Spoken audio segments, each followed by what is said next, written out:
Welcome to the Start Collecting Deathmatch, where 16 Warhammer 40k starter boxes go head to head in a single elimination tournament, giving us the chance to see how the armies play in small competitive games and discover the true champions of the Warhammer 40k universe.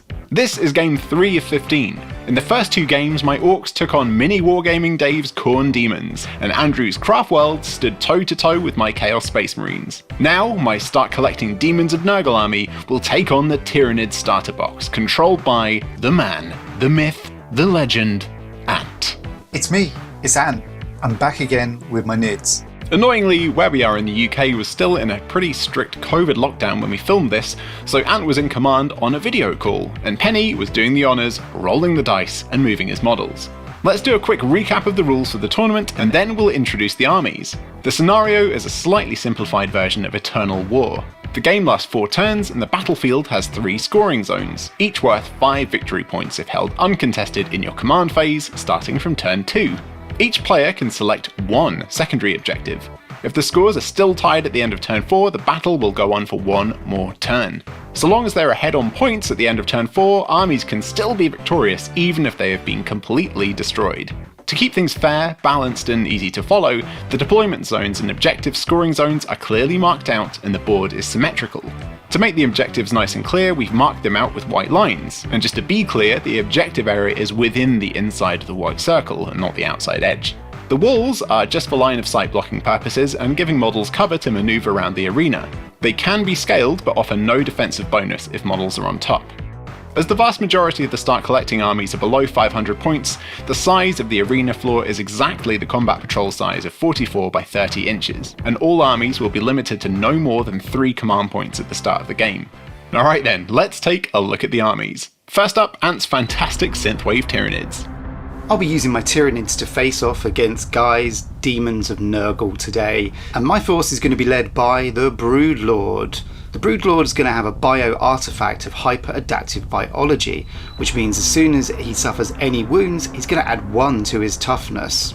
He's also going to be taking the Warlord trait of lethal miasma. That means that at the end of the fight phase, you roll a d6 for every enemy unit within an inch of the Warlord, and on a 4+, that unit suffers a mortal wound. Now the Broodlord is a Psyker. He's got Catalyst and Smite, and he can pull off 1 psychic power each psychic phase. Accompanying the Broodlord is my Genestealers. Now, I've only got 8 of them, and that means that they're not going to be getting the additional attack if there were 10 of them or more, but I have chosen to take 2 Acid Maws and 2 Flesh Hooks. You can take 1 of each of those for every 4 models that you've got.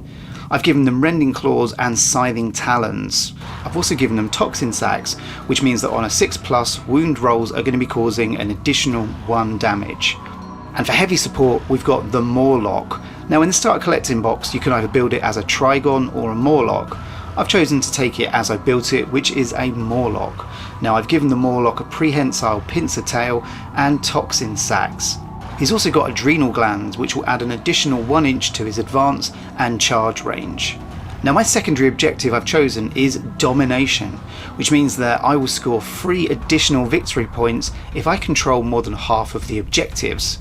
My army has got 1 HQ choice and 1 troop choice, which makes it a Battleforged patrol detachment. That gives me 3 command points at the start of the game, and I'm going to be generating an additional 1 command point each command phase.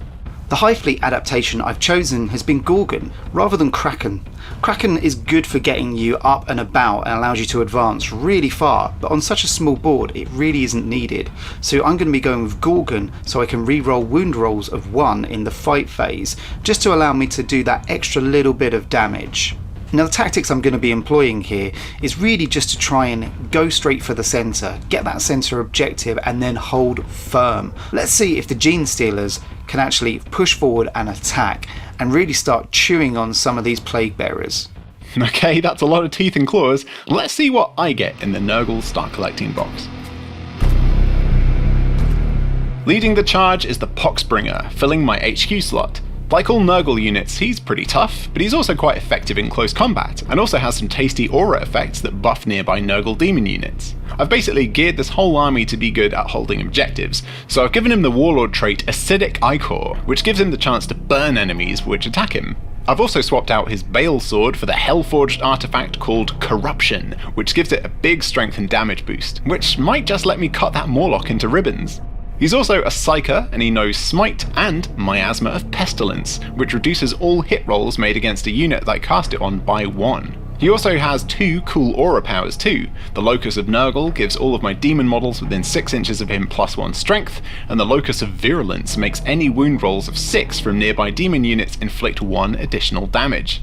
I have 2 units in my troop slot, the first being the Plaguebearers, 10 models all armed with Plague Swords, which lets me reroll all failed wound rolls. They're just as tough as Genestealers with toughness 4 and 5+ invulnerable save, but they've got a few tricks up their sleeve. First up, disgustingly resilient, more on that in a sec, but I've equipped them with an Instrument of Chaos, letting me add 1 to their charge and advance rolls, and a Daemonic icon, which has the chance to resurrect slain Plaguebearers if I roll a 1 in the morale phase. They're not great at fighting, but they're pretty fantastic at simply refusing to die. The next troop choice is a squad of 3 Nurgling models. Now, on paper these guys might look pretty lackluster, strength 2, toughness 2, movement 5, but each model has 4 wounds, and still benefits from that demonic save and disgustingly resilient. They can also reroll all their failed wound rolls, and have a cool special rule called Mischief Makers, which lets me set them up anywhere on the battlefield, so long as it's 9 inches away from enemy models or the enemy deployment zone. Finally, in my fast attack slot I've got some Plague Drones. They're pretty much the only heavy hitters of my army, and the only thing that has any ranged attacks. Just like the Plaguebearers, I've given them an Instrument of Chaos and a Demonic icon, so I can add 1 to their advances and charges, and they potentially have the chance to respawn a slain Plague Drone in the morale phase. Their riders fight just like Plaguebearers, but the flies themselves are much more effective fighters, with an extra 4 attacks each, inflicting 2 damage, again rerolling all failed wound rolls. They can also lob severed heads at their enemies in the shooting phase. Because I've got an HQ and some troops, that means the army is a patrol detachment, meaning it's battle forged, and I'll be starting with 3 command points and generating 1 extra in each of my command phases. The secondary objective I'm going to choose is Slay the Warlord. I reckon my gross buggy boys have a good chance of netting me 6 victory points by killing Ant's Broodlord. So while it might not look like the most well-rounded army, with almost no shooting, these demons sure know how to stick around. At the time of filming, the Daemons of Nurgle are still operating on their 8th edition Chaos Demons Codex, meaning their disgustingly resilient saves still give them a 5+ chance to negate every single wound removed, which will be much more effective in this game than the updated version of the rule that Death Guard received in their new codex. That's about it for the armies. An interesting fight ahead, almost no shooting to speak of. We're basically going to see if the Tyranids' melee prowess can negate the Nurgle Demons' staying power. At the start of the game we took turns setting up, and I placed my Plaguebearers, Poxbringer and Bloat Drones right on the edge of my deployment zone, but used my Nurgling's special ability to set them up just 9 inches away from Ant's deployment zone, hoping to cause some early chaos. My opponent Ant placed all of his Tyranids right at the edge of his zone, ready to run in and charge at the earliest opportunity. So now Ant and I are all set up, it's time to roll off to see who goes first, and with the new FAQ change, simply whoever rolls the highest takes the first turn. Nurgle Demons, turn 1. So straight off the bat in the command phase I go from 3 command points up to 4, and then we move on to the movement phase. So first of all I'm going to sneak my little Nurglings up a tiny bit and spread them out to just try and stop Ant's Tyranids from getting on that objective straight away. Because my Plaguebearers don't have any ranged weapons, I'm just going to advance straight up the board and hopefully get on the next objective, and because I've got an Instrument of Chaos I get +1 to my advance roll. Ooh, very nice, a 6! My HQ, the Poxbringer, has the Locus of Nurgle ability, so I need to have him quite close to other models to make them more effective, so I'm going to advance him up as well to get closer to those Plaguebearers. And I rolled a 2, so 7 inches of movement. Finally, even though my Plague Drones have got the highest movement of my whole army, I'm actually going to leave them behind sitting on the home objective just for a while, see how the next few turns pan out before I decide what to do with them. That's the movement phase over and done with, now on to Nurgle Demon's Psychic phase. Now my Poxbringer can cast 1 psychic ability, and I'm going to cast Miasma of Pestilence on the Plaguebearers, which, if it goes off, will force Ant to reduce his hit rolls by 1 if he targets them. And to get it, I need a warp charge of 6. Now if I was within 18 inches of that Broodlord, Ant could try and deny it, but unfortunately we're about 22 inches away, so no go. Psychic phase over, and on to the shooting phase. None of my models actually have any weapons that are in range of Ant's Tyranids, straight on to the charge phase. the only thing I can really do is charge the Nurglings straight at the Genestealers, which is kind of suicidal, but it's going to be fun. Oh, they are keen. 11. They're definitely in. Well, I hope you're ready for this, Ant, because they have 4 attacks each, and their strength 2. Oh, not too bad. Let's re-roll those 1s. 4 6s. Pretty decent. Damn. So that's going to have to be 4 5-up saves needed. Okie dokie, so that looks like there's 3 dead Genestealers now, but I think I'm going to use a command point to try and save at least one of these Genestealers and just limit the losses. Damn. So that's still 3 dead Genestealers. That is painful. Okay, so now it's time for these 5 Genestealers to hit back. Now, because the unit count is less than 10, they're not going to benefit from the additional attacks. They're only going to get 3 attacks each, but that's still 15 attacks. I'm going to choose to attack with the Scything Talons. Because the Broodlord is nearby, they get +1 to their hit roll, which means that they're going to be hitting on 2s rather than 3s. And also, because I'm using the Scything Talons, I can re-roll 1s when I'm attacking. Oh, so that's 11 natural hits there. I mean, I'll take that, but let's not forget about the re-rolling of the 1s. And re-rolling those gives me 14 hits. This is looking quite spicy for the Nurglings. They're going to be wounding on 2s. And because of my Hive Fleet adaptation of Gorgon, it means I get to re-roll 1s. This can't be good for the Nurglings, surely. Ouch, that is 14 wounds that the Nurglings are going to have to save. I mean, if Daemons of Nurgle are good at one thing, it's sticking around. So after my invulnerable saves, and my disgustingly resilient saves, that's 8 wounds still going through. And because the Nurglings have 4 wounds each, that means 2 of the models are gone, leaving just 1 behind. Onto the morale phase. The Genestealers don't need to take any morale tests because they're within synapse range. Unfortunately, my Nurglings definitely do because they only have a leadership of 7. I rolled a 6, which would mean I would lose that Nurgling. I'm going to command point that just to see if I can keep him around. Whew, just a 3. He's staying here for now. Okay, so on to Tyranids turn 1, and it's a bit annoying having that Nurgling base still there. I was kind of hoping I would have been able to have munched through them through the fight phase and then the morale phase, but hey, he's still there. But it does deny me, my Genestealers, being able to do much this turn, because if I fall back with them, I then can't go in and charge the Plaguebearers, which is really what I want them to do. I'm going to just try and get the Mawloc as close to the centre objective so I can charge those Plaguebearers and hopefully reduce some of their numbers. So firstly, let's just move the Broodlord closer to the middle, because I really want to keep him kind of in that centre in my home objective, and then we're going to move that Mawloc as close to the centre objective as possible. On to the psychic phase.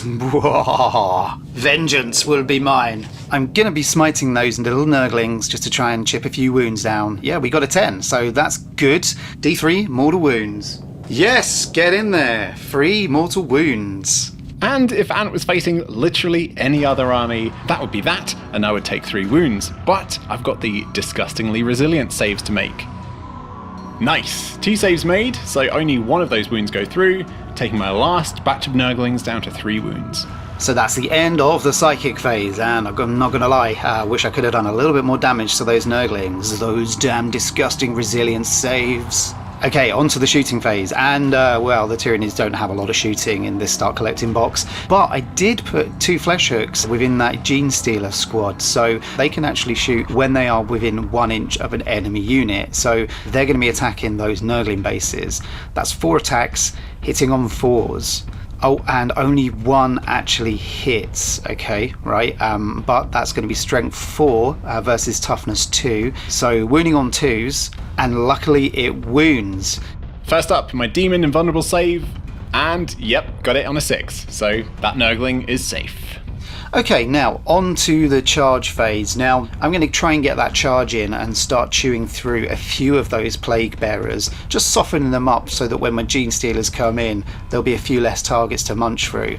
So I'm not going to be charging anything else this turn, just keeping the Broodlord back a little bit, just aware of Guy's secondary objective. I don't really want to get the Broodlord too much tied into combat just yet. So that's a 4 that's needed for a charge on the Mawloc to the Plaguebearers.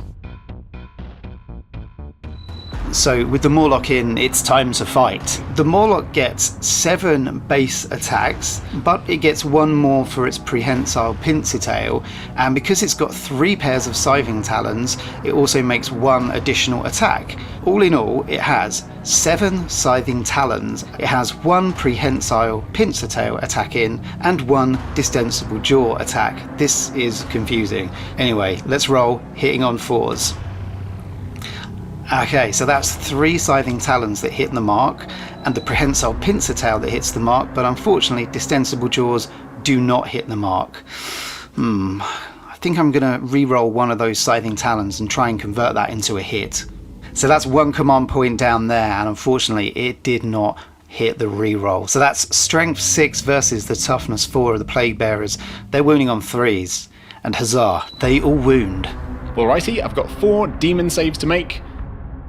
And I made 1 of them, not too bad. Let's see if I can make some disgustingly resilient saves. And another one. So that means 2 Plaguebearers have met their fate. That's okay. I mean, that's better than none, so I'll take that. Time for my Plaguebearers to fight back. Let's do a little 3-inch pile-in move. Now the Poxwalkers aren't the best at close combat. They get 1 attack each. The Plague-Ridden, which is like their sergeant, gets an additional attack. So all in all, that's only 9 attacks, hitting on 4s and wounding on 5s. Only 4 of those attacks hit. I'll still only be wounding on 5s though. 2 wounds go through, and because they're plague swords, I can re-roll all of the failed wound rolls. And another one. Pretty tasty. See if we can make these free up saves. Excellent. That's very resilient of the Mawloc there. Still standing, full wounds. I do like the look of this. Thank you. Thank you. I sounded like Mr. Tumble there. Sorry about that. Okay, so that's the charging unit all done. Now it's time to move on to the rest of the fighting. So opponent goes first. It's going to be those Nurglings who are going to have a few smacks before my Genestealers can thoroughly munch into them. So 4 attacks hitting on 4s. Not too bad, now wounding on 6s. Only 1, I do get that reroll, still only 1. Okay, so that's 1 wound on the Genestealers still. I could really do with just keeping as many Genestealers alive as possible, so I really want to make this 5-up save. Dang. So that's 1 dead Genestealer, bringing them down to just 4 now. Goodness me. But now it's time for the Genestealers to fight back. Yay! 100 attacks. So this is going to be 12 attacks, hitting on 2s, and re-rolling 1s because they're attacking with their scything talons again. And that's 11 that go through, 1 fail, but actually with a re-roll it brings me up to 12, so that's 12 hits. Strength 4, toughness 2, wounding on 2s. Ooh, quite tasty. That's 9 wounds that need to be deflected by the Nurglings. Here we go, 9 5-up saves. Not great, I failed 6 of them. Now let's see how disgustingly resilient these Nurglings are. I failed 3, so it would be dead. But I think I'm going to use a command point to reroll one of those. I didn't make it, unfortunately. That little blob of Nurglings is destroyed. Finally, the Nurglings fall, and now my Genestealers are kind of freed up to start causing some havoc. So that's the fight phase done, now into the morale phase, and the Genestealers don't need to take a morale test because they automatically pass because they're within synapse range of the Broodlord. Now, I only lost 2 models, so the Plaguebearers don't need to take a morale test, but because they are carrying the demonic icon, I can choose to take a morale test, and if I roll a 1, I get some Plaguebearers back. How many are going to come back? Just 1. Better than none. With that morale phase done, that's the end of turn 1 completely. Start of Nurgle Daemons turn 2. I gain an additional command point, and I also score 5 victory points because my plague drones are sitting comfortably on the objective in my deployment zone. The central objective is contested though, and with simplified rules for this tournament, nothing is scored. Going into my movement phase, I feel a bit conflicted to be honest, because I want the Poxbringer to get stuck in really. He's got a pretty good close combat weapon, and I reckon it might do some damage to that Mawloc. But that does mean leaving my most mobile and strongest unit essentially behind in my home area. I think I'm going to swap them round and get my HQ in my own deployment zone and release my plague drones. Now the plague drones have got death's heads, which are assault weapons in the shooting phase, so I can advance and still shoot them with a little penalty. Let's see if I can advance and see how far we go. An additional 2 inches, not that great. Let's command point that to get them a bit closer. and another 2. Fantastic. Okay, they're advancing 12 inches up, and the Poxbringer is moving his 5 inches back onto the home objective. Alright then, moving on to the Psychic phase, and as tempting as it would be to smite that Mawloc, that Miasma of Pestilence was quite useful in the last phase, so I'm going to cast it again on the Plaguebearers. Needing a 6, and just. So that means anything targeting the Plaguebearers is going to have -1 to hit. Demons of Nurgle shooting phase, and now I actually do have something in range. The Plague Drones have weapons called Death's Heads, which are Assault 2, and they're 12-inch range, and I can just target the Genestealers. But now they'll be hitting on 5s instead of 4s because I advanced. 3 hits, pretty respectable. Strength 4 against Toughness 4, I'll need 4s again. Come on, Penny. 5 up save. Excellent. So that is the Genestealer saved. Better luck next time, Death's Heads. Absolutely riveting shooting phase over and done with. Onto the charge phase, and the only thing I can really do is charge those Plague Drones straight into that Mawloc. And that's exactly what I'm going to do. And a roll of an 8 gets me in safely. Alrighty, start the fight phase, and I'm going to use my 3-inch pylon move to sneak around the back of the Mawloc. So first up, the riders of the Plague Drones will attack with their Plague Swords. And after re-rolling a fail because of the Plague Swords, I actually end up scoring 2 wounds. So that's going to be 2 3-up saves for the Mawloc to make. So that's 1 save, 1 failed. I'm not going to waste a command point just yet. So that's 1 wound down from 12 to 11.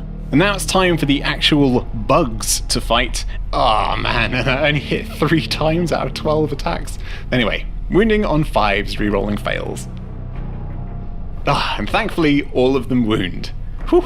3 3-up saves to the Mawloc. So that's 2 saves being made and 1 more wound, taking it down to 10 wounds. I'll stay there and I'll keep the command point just in case I need it for fighting back. And that's my charging units finished their fight. So now it's Ant's turn to pick which unit he fights with. Now onto my turn to fight back with the Mawloc. I'm not going to split my attacks because splitting attacks never works for me. Now I'd really like to get rid of the Plaguebearers, but they're really not that bad and I didn't take too much damage from them.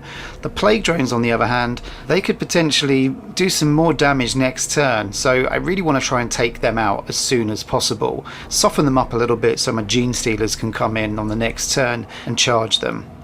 So both the Distensible Jaw and the Prehensile Pincer Tail here, which is good because that's actually more than 1 damage potentially, but Scything Talons only 3 hitting the mark there.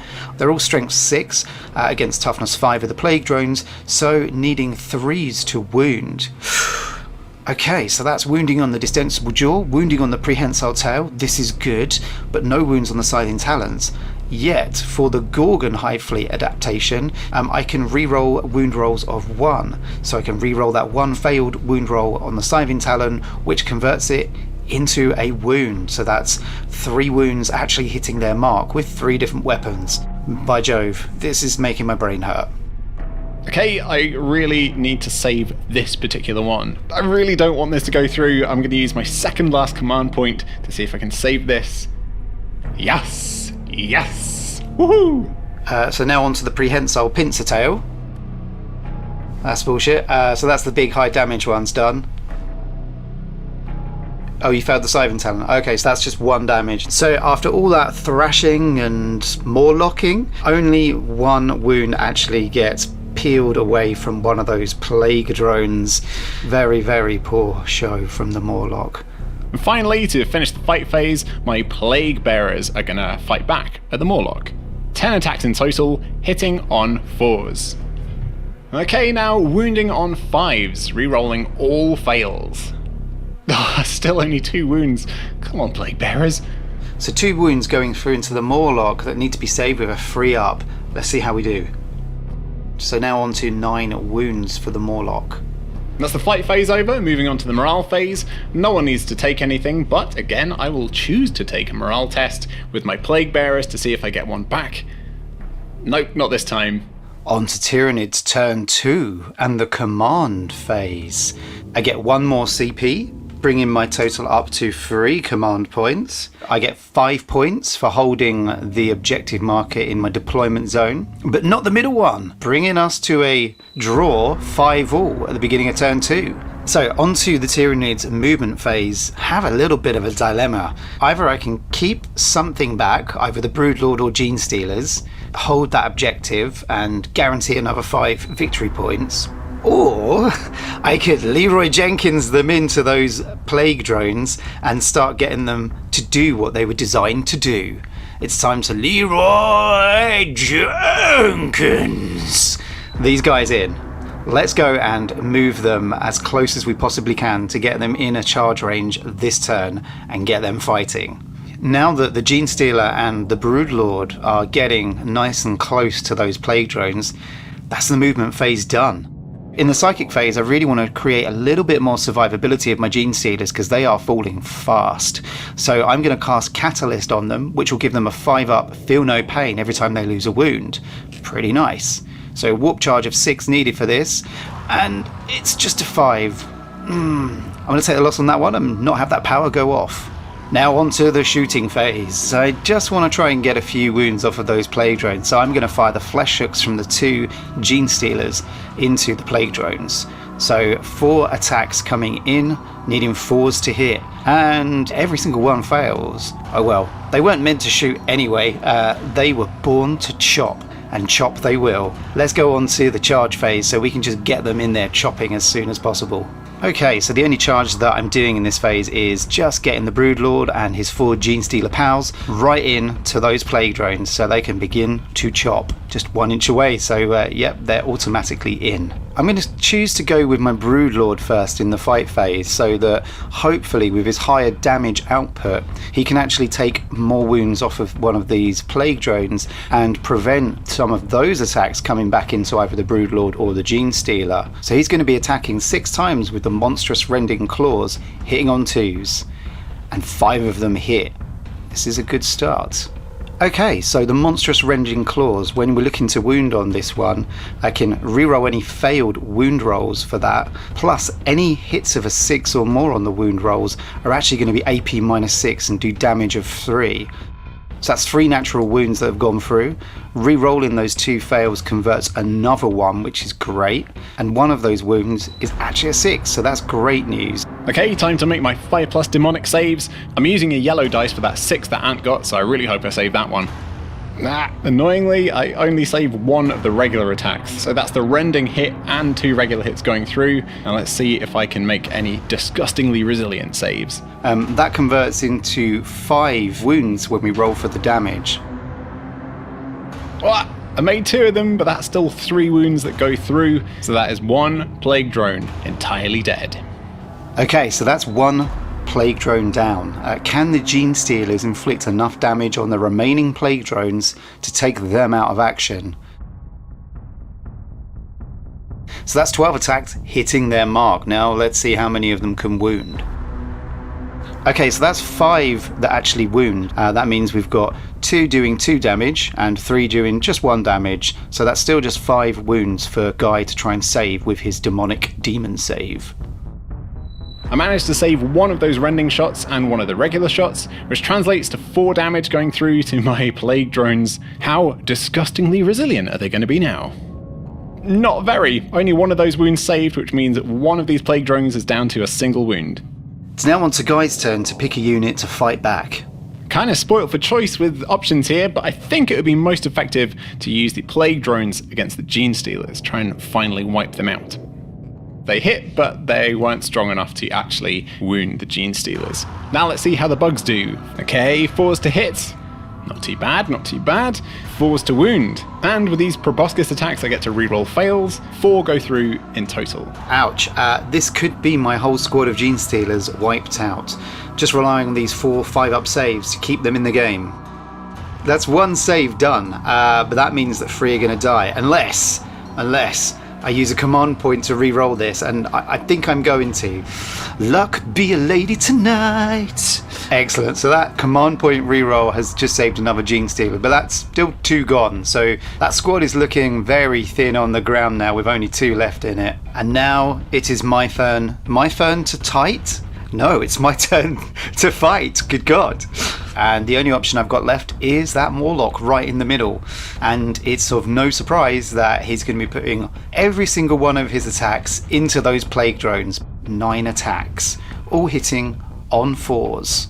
5 with the Scything Talon have actually hit their mark, but none with the Distensible Jaw or the Prehensile Pincer Tail, unfortunately. So out of those 5, they're Strength 6 versus Toughness 5, so 3s to wound on those. 6 is causing 1 additional damage. Okay, so that's only 2 wounds that have gone through. I'm really missing that command point reroll right now. Failed both of those demonic 5+ saves. Let's see if they're disgustingly resilient enough to withstand this, and only 1 of those wounds is. So the Plague Drone that has a single wound left is now dead. Just 1 left. So to finally cap off the fight phase, I get to fight back with my Plaguebearers. 10 attacks coming in, hitting on 4s. 5 go through, now wounding on 5s. But re-rolling fails, which is all of them. And after all of that, just a single wound goes through. Fantastic. Now it's time just to save it. Yeah. Okay, I need to take a couple of morale tests. One for the Plague Drones to see if that final Plague Drone runs away. He's only got a leadership of 7. I rolled a 6, so that would mean that Plague Drone flees, so I'm going to use my final command point to see if it stays behind. Whew, okay, right, I rolled a 2, so it's fine. Now let's see if I can roll a 1 to bring another Plaguebearer back with the Icon. Nope, not this time, no shenanigans. And although I lost a couple of Genestealers, because they're still within synapse of the Broodlord, they automatically pass a morale test. So that's the end of Tyranids turn 2. Right, here we go. Demons of Nurgle, turn 3, and at the start of the phase I gain 1 command point, so that brings me back up to 1, and I also score another 5 victory points for holding the objective in my home zone. Moving on to the movement phase. I'm going to keep my Poxbringer behind. He's doing a good job holding the objective there. I'm obviously going to keep my Plaguebearers exactly where they are. They're pretty useless for everything else except just holding an objective. However, I am going to move that single Plague Drone, break him away from the combat because he has the fly keyword, he can do that without any penalties, and fly him, zoom him over to the objective zone on Ant's side of the table. Very cheeky. So just a 2 for the advance roll, which means I can move 12 inches. Onto the psychic phase, and again I'm going to cast Miasma of Pestilence on the Plaguebearers just to make them a little bit more difficult to shift. Needing a 6 on 2 dice? Yeah, and with a 3, that's not going to happen. So in the shooting phase, the only thing I've got to do is fire my Death's Heads. I did advance, so that's a -1 to hit, so I'm only going to be hitting on 5s. Only 1 hit, and that'll be 4s to wound. Yep, and it does. So that's just 1 5+ invulnerable save to make on the Genestealers. I'm happy to use one of my command points to re-roll that to try and make it a 5. Success! I've been pretty lucky with the last few re-rolls, so down to just 1 command point left. Shooting phase over, moving on to the charge phase, and I am not going to charge that Plague Drone. I'm just going to leave him in that objective and hope that Ant kind of forgets about him and is too focused on the Plaguebearers. So moving straight onto the fight phase, and there's no new fights, so that means Ant gets to choose which model fights first. And I think it's going to be the Mawloc. So the Mawloc's going to attack the Plaguebearers. Same drill as before, 7 attacks coming in with the Scything Talons, 1 with the Distensible Jaw, and 1 with the Prehensile Pincer Tail. Okay, so that's 6 hits with the Scything Talons, a little bit better than before. 1 hit with the Distensible Jaw, so that's 3s to wound. So after the rerolls, thanks to the Hive Fleet ability to reroll 1s, we've got a total of 5 that have gone through for the Scything Talons, and there's that 1 Distensible Jaw that have wounded. So I managed to save the jaw attack on one of those Scything Talons, but 4 Scything Talon attacks go through. Let's see if I can disgustingly resilient save those. Just 1, so that means 3 more Plaguebearers are dead. It's now time for Guy's Plaguebearers to hit back. Now the boss bear is still there, so that makes 7 attacks coming in, 5 normal attacks and 2 from the big boss guy. Pretty good hitting there. Now let's see how many can wound. Only 2. Now I do get to reroll all of those fails because they're plague knives, and I score another wound. So that's 3 saves of 3 up to make for the Mawloc. Excellent. Finally, to end the turn, I need to do the morale phase, and let's do that with the Plaguebearers, and hopefully maybe one of them will come back. Nothing comes back, but then nothing runs away either, so can't be too bitter about that. On to Tyranids turn 3. Straight into the command phase, and let's see how many victory points... Oh, right, okay, we don't score any. Okay, that's fine. Totally fine. But I do get 1 more command point, so that raises me from 1 command point up to 2 command points. Okay, so onto the movement phase, and I want to move that Broodlord and the Genestealers back, get on top of the objective, and also attack that Plague Drone. So the Genestealers and the Broodlord, they all have the skills where they can actually advance and then still charge in the same turn. So that's exactly what I'm going to do. So first roll for the Broodlord, it's a 6, and then onto the Genestealers, only 2, so that's 10 inches. So we're going to be hampered a little bit by the Genestealers' movement here, but at least the Broodlord can get back onto that objective. And you want to move your Mawloc away from that objective, right? I'm quite happy keeping him there. For the psychic phase, I want to smite the Plague Drone, and that's a successful smite. D3 mortal wounds. Not too bad, that's 2 wounds going through onto the Plague Drone. Now, because these are mortal wounds, I can't use my demon save against them, but I still can use the disgustingly resilient 5-up. So that's just 1 wound off, but if it makes it an easier job for the fight phase, then I'm happy with that. On to the shooting! The only shooting that I've got available to me are those 2 lonely Genestealers that are in there still holding on tight with their flesh hooks. So that's 2 attacks each, hitting on 4s. So with all 4 hitting, let's see if they wound. So needing 5s to wound. 1 natural wound, but let's do some rerolls of 1s for the Gorgon ability here. Fantastic, converting 1, so that's 2 wounds. Demon saves first? Not a chance. What about disgustingly resilient? 1, still in the game, 2 wounds left.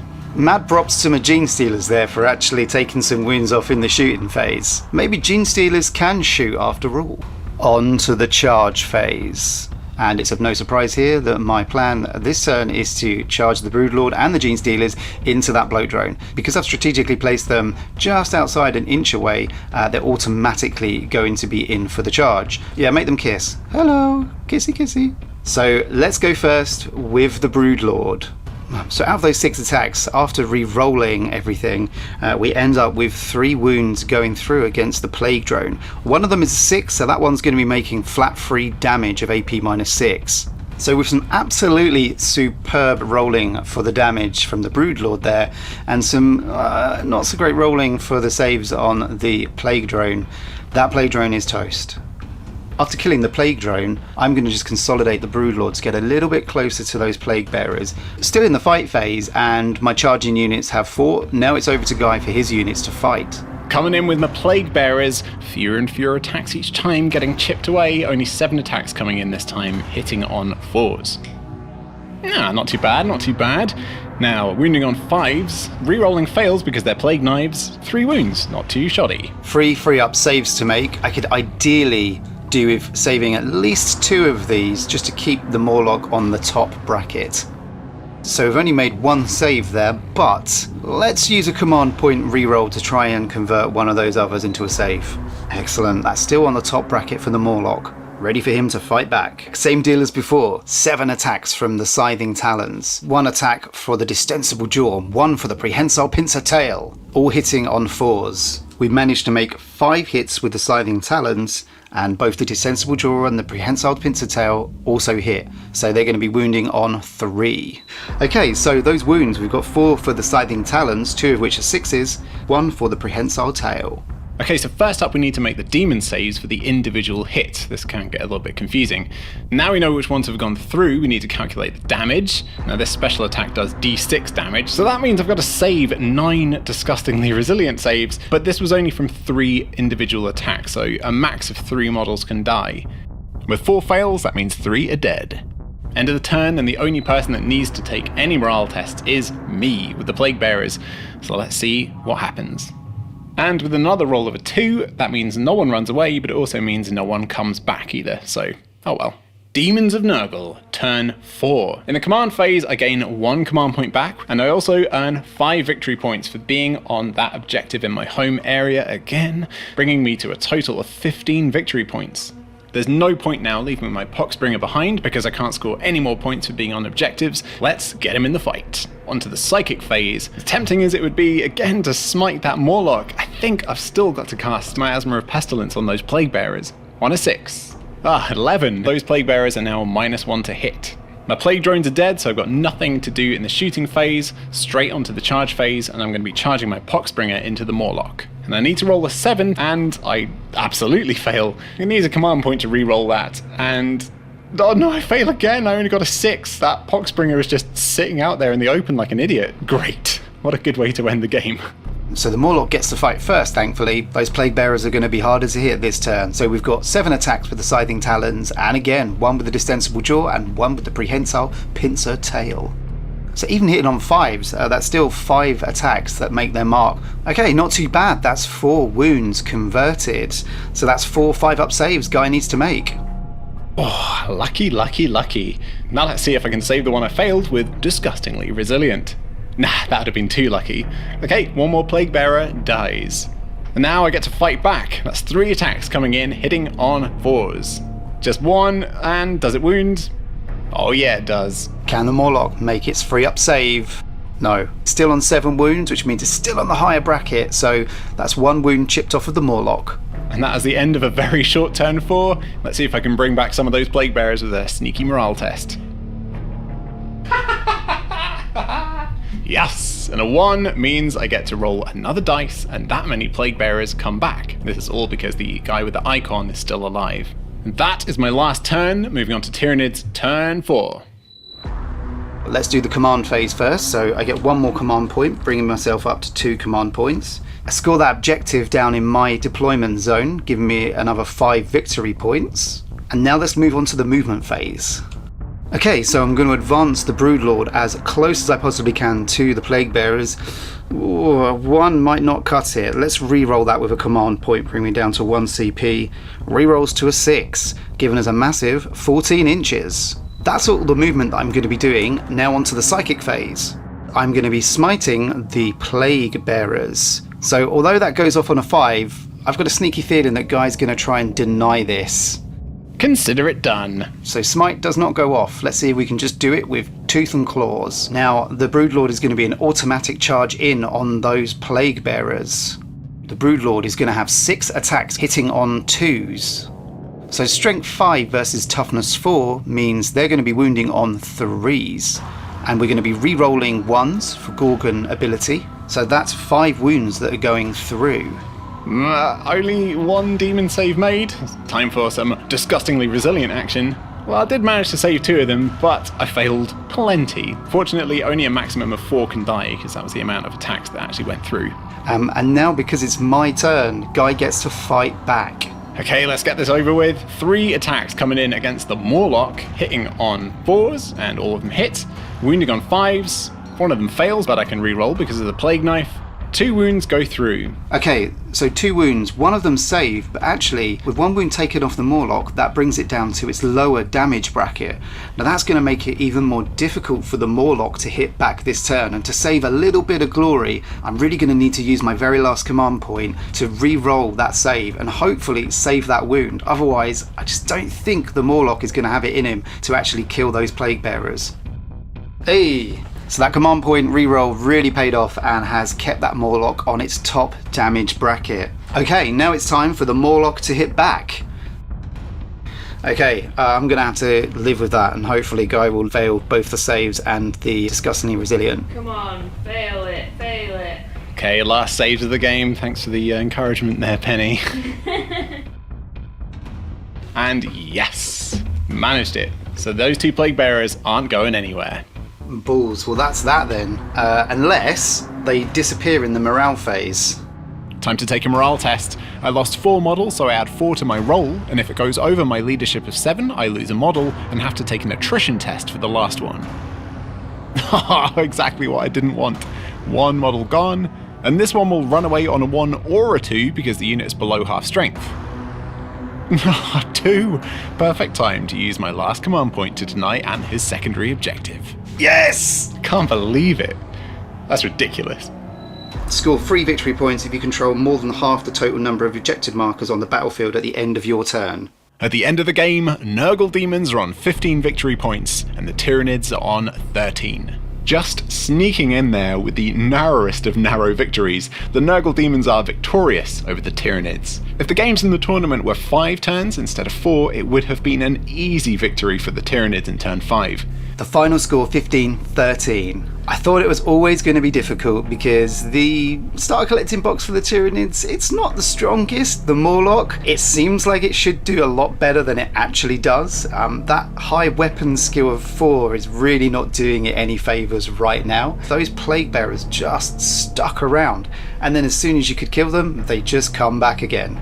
It was a shame that the Genestealers were taken out right at the beginning, but it's a close fight, closer than I thought it would be. I seriously thought the Tyranids were going to do a lot worse than that, but good game, good fun had by all. Also, I think, to be honest, the MVP has to go to those little Nurglings for their crazy suicide run right at the start of the game. What little heroes. It's a shame I never actually got to do anything with my Poxbringer apart from casting a few psychic abilities. He's actually got a pretty nifty close combat weapon that you just never really got to use. What a shame. And just in case any of you were incredibly upset that Ant is kicked out of the tournament as soon as he's in it, do not worry. He has another couple of squads that he's going to be controlling throughout the tournament, so you'll see him again, don't you worry. You know, fingers crossed, we'll be back face to face and you'll see my lovely hands rolling some dice soon. Daemons of Nurgle advance to the next stage and will be up against the winner of the next match in the tournament, a deadly face-off between the Drukhari and the Genestealer cult. I hope you'll join us then. Thank you so much for watching. Bye for now. Thanks for watching. See you later. Bye.